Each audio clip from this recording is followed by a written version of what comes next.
ukuze ukuona hele Balamani silinobalawu ajero kati balawu ulilambe yawubobo bobani kasiteka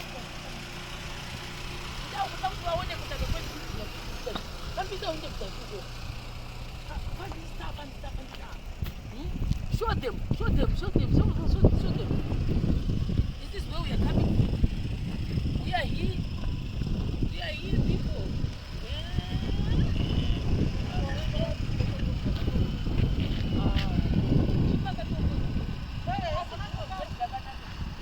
So this also guys for the people Malawi ni longwe.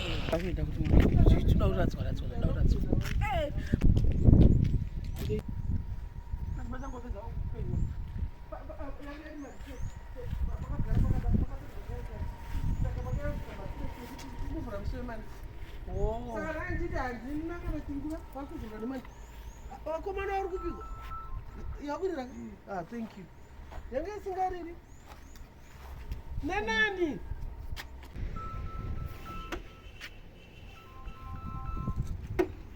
Guys for the people. Right, Silifuno. Washiwazi kwashi lapha. Saka aba wari kumboonezana sana gogo. Ndikainvite kana gogo wedu. Gogo akati ndoda kuti muuye. Guys, we're experiencing the first lifestyle.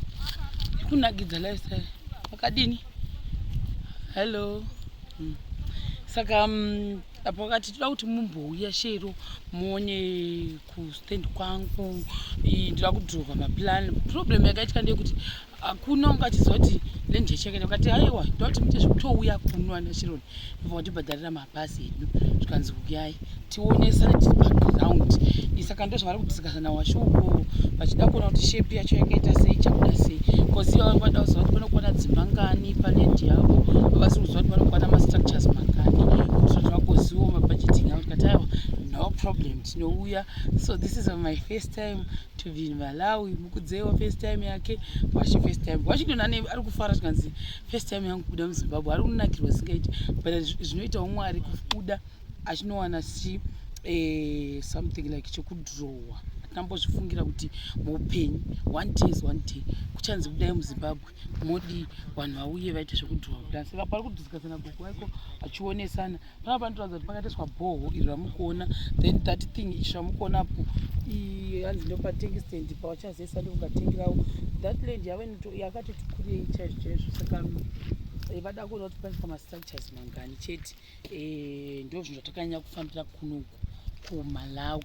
Kuna vamwe vanogona kuti what are you doing in Malawi ndo zviripo takauya kuti vagoona kuti mastructures avanopinda mangani pano because mukuona mashuroko there is a hospital iripo zvakare saka ni ndo zviripo izvozvo.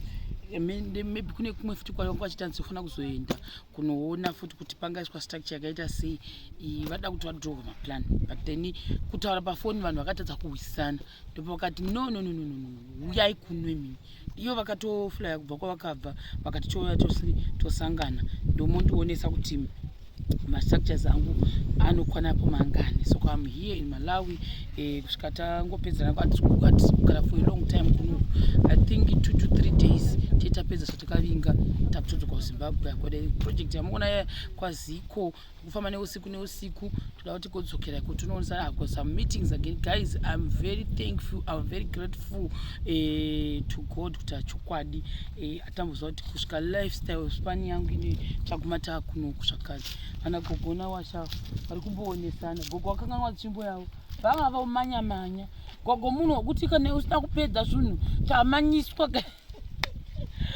vanhu varyira chingava mulimosini hazvina kushata zvazvo. Kuryira mulimosini kwakanaka pane kuryira uchifamba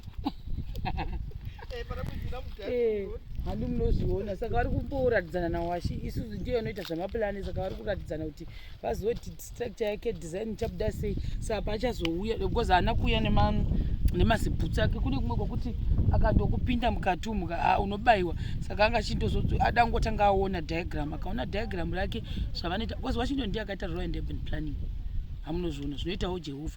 When you're doing some of these degrees unoti ndichaitei Jehovha munyika ino yeZimbabwe, ndichaitei, asi who knew kuti tichaguma takuita kuno kuMalawi cameraman vari kumashure kwejournalists.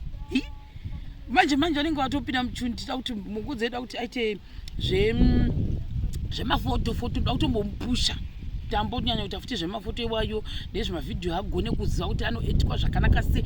Ndiri kuramba ndichimupusha kuti chamwarika utarisawo nezviti kuzvitora mavidhio ane utsi iwe uripo ukuita digiri matigori kutorwa mapikicha iwe uripo. Saka mumwe nemumwe mumba medu unofanira kunge une pake pekuti tikadana kudai so tikati taona client toda zvakati, you are supposed to get something from that project chaunorarama nacho iwe, kuti inini ndikamira nemaplan angu aya nemaybe nependi yangu iyi ndomira nezvizvi ndo kwangu kudepartment randakasimba iroro uchiinda takadai tichisimudzirana gudhi vari kuseri ukukuku woptiza kuti pikicha inokutogwa sei yakanaka singaiti namavidhio. Ndozvo zvatoda kuti mukudzi dai Mwari vakamukomborera awana strength iyoyo azvigona azvizive tomutengera ini ndisashironi sisi wake ndamupirejera.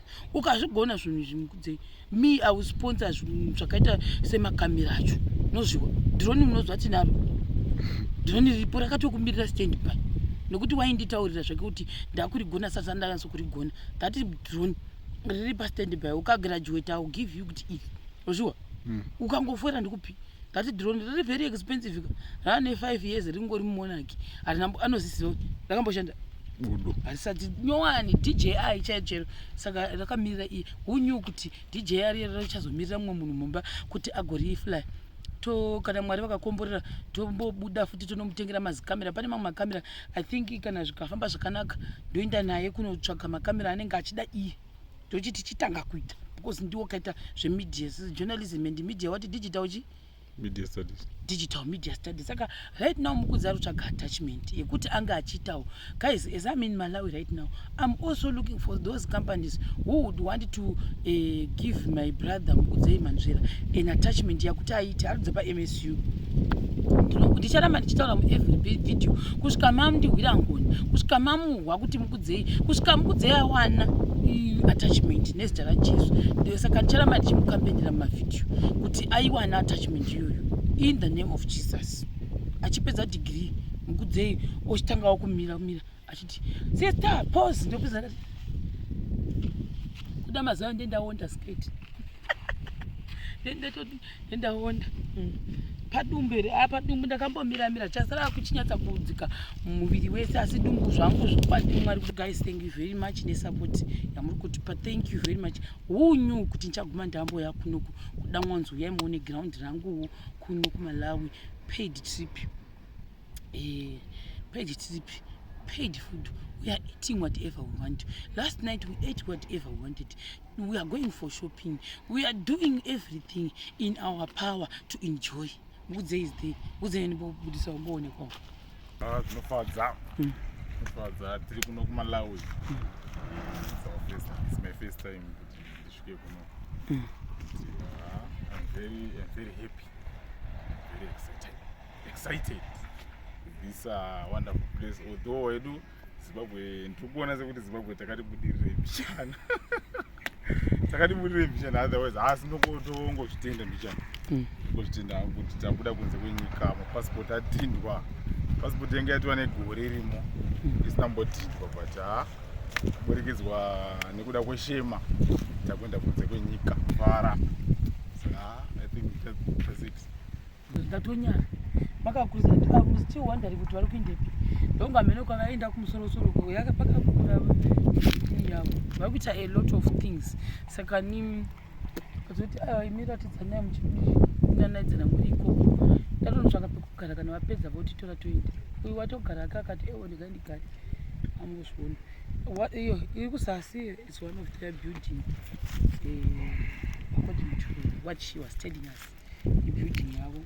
Saka vose kusvika sasuko ndekwawo futi ekumwewo futi. Saka Malawi gode Malawi gode Malawi.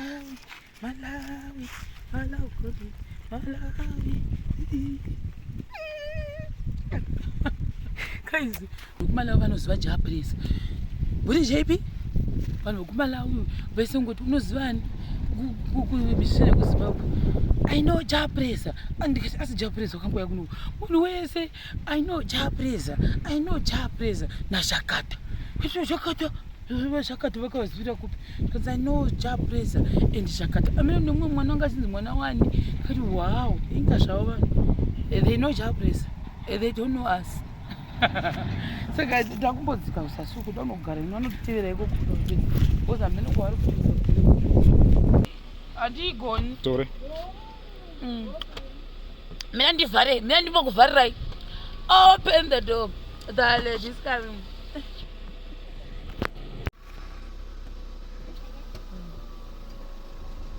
Soda wakachena zvinhu zvokuvhura mawindo nekuvhara mawindo elimo. Guys, we are experiencing first class treatment from our gogo. I'm very thankful. Who knew if we come to Malawi, we will not even struggle. We will be traveling around with a limousine. And akure limomo. You know, you can know right. Limomo. Guys, inini manja ndakwasa kupinda mukati umu. Wana washindova pinda. One guys, the people, Martino's Chi Stadium. Oh, nice guys, the stadium. Ngasati is high. No biggest yacho. Ronzi for a window washing me pay account. Yes, I ask window me pay account selling a chick. Phone yangu. Oh. Just sit down.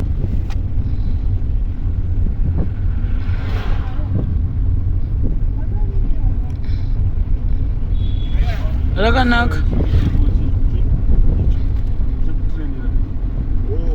Apanga chindirambidza zvake kuti ndiyeke.